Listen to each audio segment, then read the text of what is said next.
ஐயப்பனுக்கு எப்பொழுதெல்லாம் ஒரு பிரச்சனை வருகின்றதோ அப்பொழுதெல்லாம் ஐயப்பனுடைய பக்தர்கள் ஒன்றாக திரண்டு வெகுண்டெழுந்து அவருக்காக எப்பொழுதும் கேரளத்தில் நின்று கொண்டிருக்கின்றார்.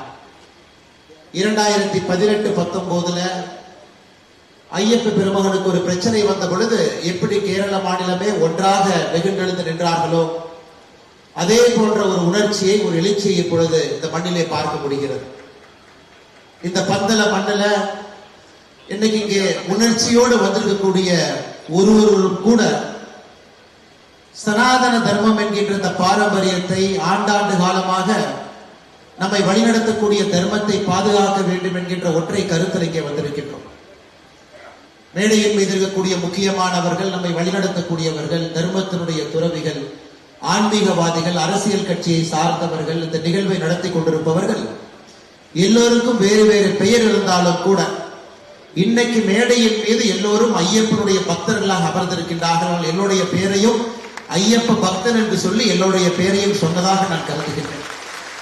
அதே போல முன்புறத்தில் இருக்கக்கூடியவர்கள் கூட இன்றைக்கு ஐயப்பனுடைய பக்தர்களாக வந்திருக்கிறார். 1200 ஆண்டுகளுக்கு முன்பு பந்தலத்துல இங்க இருக்கக்கூடிய ராஜ குடும்பம் உருவாகி பந்தல மகாராஜா உருவான பொழுது நமக்கு தெரியும், பாண்டிய மன்னனுடைய வழித்தோன்றலாக பந்தலத்தினுடைய ராஜாக்கள் இங்க வந்தார். இன்னைக்கு நாம நமக்குள்ள ஒரு கோடை போட்டு நான் தமிழன் மலையாளி அப்படின்னு பிரிச்சு வைக்கிறோம். 1200 ஆண்டுகளுக்கு முன்பு நமக்குள்ள அந்த கோடு கிடையாது. எல்லோருமே தர்மத்தை பின்பற்றக்கூடிய மக்களாகத்தான் வந்தோம். ஆனால் இன்னைக்கு நான் இங்கு ஒரு தமிழனாக வரவில்லை, ஒரு சனாதன தர்மத்தை பாதுகாக்கக்கூடிய உங்களை போன்ற ஆயிரக்கணக்கான சிப்பந்திகள்ல ஒரு மனிதனாக நான் இங்கே வந்து நின்று கொண்டிருக்கின்றேன். அன்பு சொந்தங்கள், 20ஆம் தேதி செப்டம்பர் ஒரு ஆச்சரியமான விஷயத்தை நாம் எல்லோருமே பார்த்தோம். குளோபல் ஐயப்பா கான்பரன்ஸ் என்கின்ற பெயரில் அனைத்துலக ஐயப்பன் பக்தர்களை ஒருங்கிணைத்து இங்கே கேரள மாநிலத்தினுடைய கம்யூனிஸ்ட் அரசு ஒரு விழாவை ஏற்பாடு செய்திருந்தார். இதில் ரொம்ப ஆச்சரியமான விஷயம், இந்த விழாவிற்கு முக்கிய விருந்தினராக யாரை அழைத்தார்கள் என்பதுதான் முக்கியம். தமிழகத்தினுடைய முதலமைச்சராக இப்ப இருக்கக்கூடியவர், சனாதன தர்மத்தை வேரோடு அறுக்க வேண்டும் என்று நினைக்கக்கூடியவர், எங்களுடைய முதலமைச்சர் திரு மு க ஸ்டாலின் அவருடைய மகன் உதயநிதி ஸ்டாலின் சனாதன தர்மம் என்பது டெங்கு மஸ்கிட்டோ கொசுவை போன்றது, அதை ஒழித்தளிக்க வேண்டும் என்று சென்னையில 2 ஆண்டுகளுக்கு முன்பு ஒரு நிகழ்வு நடத்தியவர். அதுல திரு மு க ஸ்டாலின் அவர்களை இந்த நிகழ்வுக்கு முக்கிய விருந்தினராக கேரள மாநிலத்தினுடைய முதலமைச்சர் பினராயி விஜயன் அவர்கள் இங்க வாங்கன்னு கூப்பிடும் பொழுதே நமக்கு தெரியும், இது ஐயப்பனுக்காக போடப்படக்கூடிய ஒரு நிகழ்வு கிடையாது, மக்களை ஏமாற்றி அரசியல்ல ஓட்டை வாங்குவதற்காக ஒரு நிகழ்வு இங்க போடுறாங்க என்பது தெல்ல தெளிவாக நமக்கு தெரியும். ஐயப்பனை பொறுத்தவரை நமக்கு தெரியும், நைஸ்திக் பிரம்மச்சாரி என்று சொல்லுவோம். எப்பொழுதும் எல்லா நிலையிலும் ஒரு பிரம்மச்சாரியாக இருக்கக்கூடிய குழந்தை ஐயப்பனை பார்ப்பதற்கு ஆண்டாண்டு காலம் கோடிக்கணக்கான மக்கள் இங்க வர்றாங்க. இந்த நைஸ்திக் பிரம்மச்சாரியை பொறுத்தவரை அவரை பாதுகாக்க வேண்டிய கடமை நமக்கு இருந்தாலும் கூட அவர் எப்பொழுதும் குழந்தை முகத்தோடு இன்முகத்தோடு இங்கிருந்து சபரிமலையில பக்தர்களுக்கு ஆண்டாண்டு காலமாக செய்தியை சொல்றாங்க. ஆனா திரு ஸ்டாலின் அவர்களையும் திரு பினராயி விஜயன் அவர்களையும் நான் அவர்களை எப்படி அழைப்பேன் என்று சொன்னால் நாஸ்திக் டிராமாச்சாரி என்றுதான் அழைப்பேன்.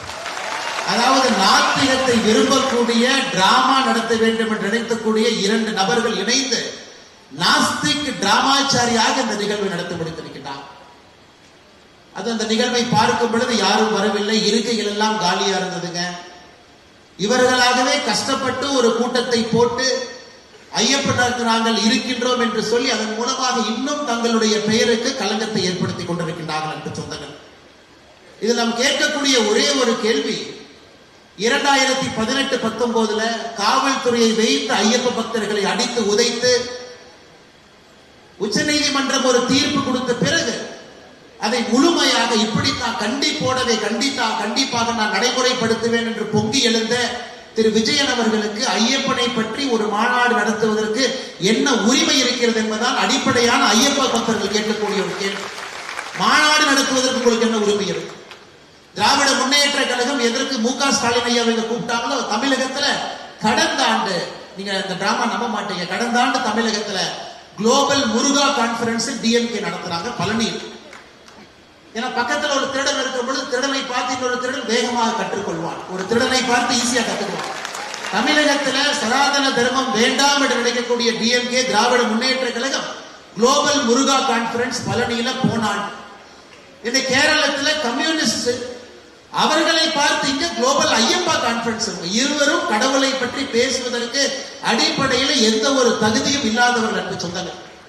2018-19 கேரளால இதே பந்தளத்துல கம்யூனிஸ்ட் கட்சியினுடைய தொண்டர்கள் முதலமைச்சர் அவர்கள் கட்டவிழ்த்த அட்டூழியத்தை பார்த்து அடித்து உதைத்து மக்களை யாருமே சேர்வதற்கு இடம் கொடுக்காம காவல்துறையை வைத்து கட்டுக்கோப்பாக அவர்களாகவே பெண்களை உள்ளே அழைத்து சென்று வழிவிடுவதற்கான எல்லா வேலையும் செஞ்சுட்டு இன்னைக்கு நீதி கண்ணீர் வடிக்கின்றார்கள். ஐயப்பனுக்காக நாங்கள் இருக்கிறோம், ஐயப்பனுக்காக எப்பொழுதும் பேசுவோம். இதுல ஆச்சரியம் என்னன்னா, கடவுளே இல்லை என்று சொல்லக்கூடியவர், கடவுளை நம்பாத திரு விஜயன் அவர்கள் மேடைக்கு வந்து பகவத்கீதையை பத்தி நமக்கு பாடம் எடுக்கிறார். ஆச்சரியம். ஒரு அப்பதான் நினைச்சேன், கேரளால கம்யூனிஸ்ட்காரங்கெல்லாம் நீங்க பகவத்கீதையை படிக்க ஆரம்பிச்சாங்கன்னா என்ன ஆகும்னு யோசிச்சு பாருங்க. பகவத்கீதையை படிச்சுட்டு அதிலும் 12வது சாப்டர் படிச்சுட்டு மட்டும் சொல்றார், அத்விஷ்ட சர்வ பூதானா மைத்ர கருணா ஈவாச்சான்னு நம்ம பாடுறாரு. என்ன சொல்றாருங்க, அதாவது ஒரு பக்தன் எப்படி இருக்க வேண்டும் என்று விஜயன் அவர்கள் நமக்கு பாடம் எடுக்கிறாங்க. அந்த மாதிரி பக்தனா நீங்க எல்லாம் இருங்கன்னு கடவுளை நம்பாத விஜயன்